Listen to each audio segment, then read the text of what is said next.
Ajo lindi në të njëjtin vit me demokracinë shqiptare.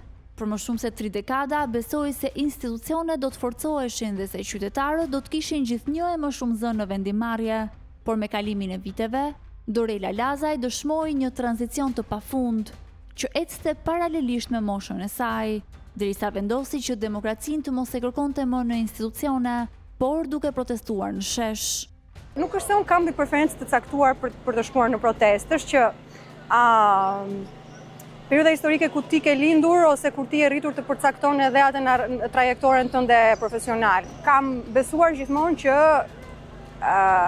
kulturën e përcakton njeriu që e përbën shoqërinë, edhe të lindësh pas 91-shit, nuk do që ti jesh gjithmonë në tranzicion.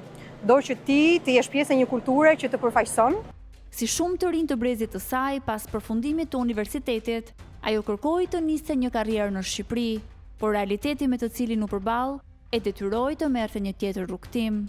2014-2015 ishte periudha e përfundimit të fakultetit, në njeriu kërkon për veten e vet ato platforma që i rritin potencialin, po edhe janë në përgjithësi të përshtatshme me vlerat e veta. Ka ndodhur e tillë, ka ndodhur fati mirë që e ka marrë atë drejtim, pa diskutime ndikuar edhe nga pamundësia për të hyrë në një sistemin për shembull në atë kohë gjyqësor me vettingun që ishte akoma i pa zhvilluar dhe me korrupsionin në politikë që ka qenë i gjithhershëm. Ajo është prej vitesh e angazhuar në projekte zhvillimore dhe organizata ndërkombëtare, por prej më shumë se 2 muajsh, Dorela është çdo mbrëmje në bulevard.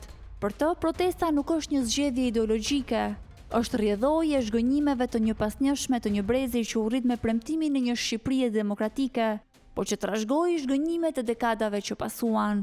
Një brez që sot kërkon të mos jetë vetëm produkt i tranzicionit, por pjesëmarrës në ndryshimin e tij.